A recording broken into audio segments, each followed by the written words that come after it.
Doctor ಕೀರ್ತಿ ಕಿರಿಸಾವೆ ಅವರು ಕೂಡ ಇದ್ದಾರೆ, ಆಹಾರ ತಜ್ಞರು. ಕೀರ್ತಿ ಕಿರಿಸಾವೆ ಅವರೇ, ಸ್ವಾಗತ ನಿಮಗೆ ಈ ಒಂದು ಡಿಬೇಟ್ಗೆ. ನಮಗೂ ಕೂಡ ಥ್ಯಾಂಕ್ ಯು.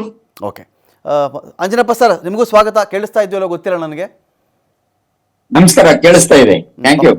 ಪಾನಿ ಕುಡಿತಾ ಇದ್ರಿ? ಹೌದು ಸರ್. ಓಕೆ ಸರ್, ಫಸ್ಟ್ ನಾನು ಕೀರ್ತಿ ಮಾತಾಡ್ಸ್ಬಿಟ್ಟು ಬರ್ತೀನಿ ಸರ್. ಕೀರ್ತಿ ಅವ್ರನ್ನ ಮಾತಾಡ್ಸಿ ಬರ್ತೀನಿ ನಾನು. ಕೀರ್ತಿ ಅವರೇ, ಇದೇನು ಈ 3 ಕಲರ್ ಬಳಸ್ತಾ ಇದ್ದಾರೆ ಅಂತ ಈ ಸಾಸ್ಗಳಲ್ಲಿ? ಕೆಲವರಿಗೆ ನಂಗೆ ಸ್ವಲ್ಪ ಖಾರ ಜಾಸ್ತಿ ಹಾಕು, ಸ್ವಲ್ಪ ಸ್ವೀಟ್ ಜಾಸ್ತಿ ಇರಲಿ, ಪಾನಿಗೂ ಸ್ವಲ್ಪ ನನಗೆ ಸ್ವೀಟ್ ಹಾಕೊಡಿ ಅಂತ ಒಂದು. ಈ ಕಟ್ಲೆಟ್ಟು, ಕಚೋರಿ ಮತ್ತು ಸಮೋಸ ಇಂಥವು ಬಂದಾಗಲೂ ಕೂಡ ಈ ಸಾಸ್ಗಳನ್ನು ಬಳಕೆ ಮಾಡ್ತಾರೆ. ಗೊತ್ತಿರ್ತಕ್ಕಂಥ ಸಂಗತಿ ಏನು ಅಂತ ಹೇಳಿದ್ರೆ, ಇದು ನಿಜವಾಗ್ಲೂ ಕರೆಕ್ಟಾಗಿ ತಯಾರು ಮಾಡಿರುವಂತಹ ಸಾಸನ್ನು ಕೊಂಡ್ಕೊಳ್ಬೇಕು ಅಂದರೆ ಇವ್ರಿಗೆ ಅದು 300 ರೂಪಾಯಿ 400 ರೂಪಾಯಿ ಬಂದುಬಿಡುತ್ತೆ. ಬಟ್ 20 ರೂಪಾಯಿಗೋ 15 ರೂಪಾಯಿಗೋ 25 ರೂಪಾಯಿಗೋ 1 ಲೀಟ್ರಿಗಿಂತ ಜಾಸ್ತಿ ಸಿಗುತ್ತೆ ಕೆಲವು ಕಡೆ ಸಾಸ್ಗಳು. ಅದನ್ನು ತಂದು ಇವರು ಯೂಸ್ ಮಾಡ್ತಾರೆ ಅಂತ ಹೇಳಿ. ಅಪಾಯ ಏನಿದ್ರಿಂದ ಅಂತ? ಖಂಡಿತ. ಈ ನಾವು ಸಿಂಥೆಟಿಕ್ ಡೈ ಅಂತ ಏನ್ ಹೇಳ್ತೀವಿ, ಈ ಕಲರ್ಫುಲ್ ಆಗಿ ಬ್ರೈಟ್ ಫುಲ್ ಆಗಿ ಕಾಣುತ್ತೆ. ಈ ಸಿಂಥೆಟಿಕ್ ಡೈಗಳಲ್ಲಿ ಹಲವಾರು ತುಂಬಾ ಎಷ್ಟು ಇದಿದಾವೆ, ವೆರೈಟೀಸ್ ಇದಾವೆ. ಅದ್ರಲ್ಲಿ ಬ್ರಿಲಿಯಂಟ್ ಬ್ಲೂ, ಮತ್ತೆ ಮೆಟಾಲಿಕ್ ಎಲ್ಲೋ, ಸನ್ಸೆಟ್ ಎಲ್ಲೋ, ಮತ್ತೆ ಟಾರ್ಟಜೈನ್ ಅಂತ ಒಂದು ಕೆಮಿಕಲ್ ಕಾಂಪೋನೆಂಟ್ ಸಿಂಥೆಟಿಕ್ ಇದ್ರಲ್ಲಿ ಕಂಡು ಬರ್ತಾ ಇದೆ. ಸೊ ಇತ್ತೀಚೆಗೆ ಆಗಿರೋ ಸ್ಟಡೀಸ್ ನಲ್ಲಿ ಈ 3 ಡೈ ಪ್ರಮಾಣ ಹೆಚ್ಚು ಕಂಡು ಬರ್ತಾ ಇದೆ.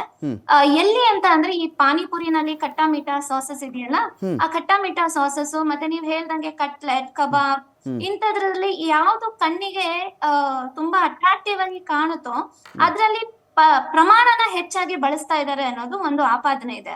ಅಂಡ್ ಈ ಪ್ರಮಾಣ FSSAI ಕೊಟ್ಟಿರೋ ಸ್ಟ್ಯಾಂಡರ್ಡ್ ಗಿಂತ ಜಾಸ್ತಿ ಬಳಕೆ ಮಾಡಿದಾಗ ಖಂಡಿತ ಅದು ಆರೋಗ್ಯದ ಮೇಲೆ ಕೆಟ್ಟ ಪರಿಣಾಮ ಬೀರುತ್ತೆ.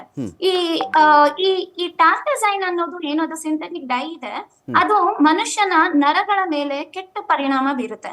ಅಷ್ಟೇ ಅಲ್ಲ, ಈ ಟಾರ್ಟಜೈನ್ ಇಂದ ಕಿಡ್ನಿ ಫಂಕ್ಷನ್ ಮೇಲೂ ತುಂಬಾ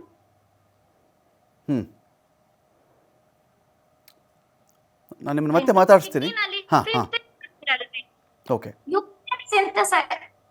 ಯೂರಿನ್ ಫಿಲ್ಟ್ರೇಷನ್ ರೇಟ್ ಮೇಲೆ ಎಫೆಕ್ಟ್ ಬಿದ್ದಾಗ ಖಂಡಿತ ಗ್ಲಾಮ್ರುಲಾರ್ ಫಿಲ್ಟ್ರೇಷನ್ ರೇಟ್ ಅಂತ ಹೇಳ್ತೀವಿ.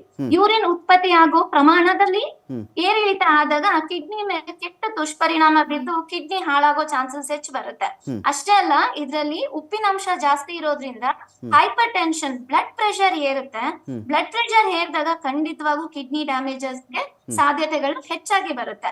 ಈ ಉಪ್ಪು, ಸಕ್ಕರೆ ಇದೆಲ್ಲಾನು ನಮ್ಮ ದೇಹದ ರಕ್ತದ ಮೇಲೆ ಪರಿಣಾಮ ಬೀರೋದ್ರಿಂದ ಕೆಲವೊಂದು ಮೆಟಬಾಲಿಕ್ ಡಿಸಾರ್ಡರ್ಸ್ ಅಂತ ಹೇಳ್ತೀವಿ, like hypertension, cardiac disease and diabetes, ಈ ಕಿಡ್ನಿ ತೊಂದರೆಗಳು ಮತ್ತೆ ಒಬೆಸಿಟಿ, ಇಂಥದೆಲ್ಲ ಹೆಚ್ಚಾಗಿ ಕಂಡು ಬರೋ ಈಗೆಲ್ಲ ನಾವು ಫೇಸ್ ಮಾಡ್ತಾ ಇರೋದೇ ಅದೇ ಸಿಚುಯೇಷನ್ಸ್.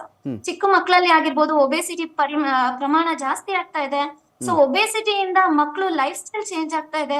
ಅವರು ಸೆಡೆಂಟ್ರಿಯಿಂದ ಆಕ್ಟಿವಿಟಿನೇ ಇಲ್ದಂಗೆ ಮಕ್ಕಳು ಬೆಳೀತಾ ಇದ್ದಾರೆ. ಸೊ ಇದೆಲ್ಲಾನು ಕೆಟ್ಟ ಆರೋಗ್ಯದ ಮೇಲೆ ತುಂಬಾ ಕೆಟ್ಟ ಪರಿಣಾಮ ಬೀರ್ತಾ ಇದೆ.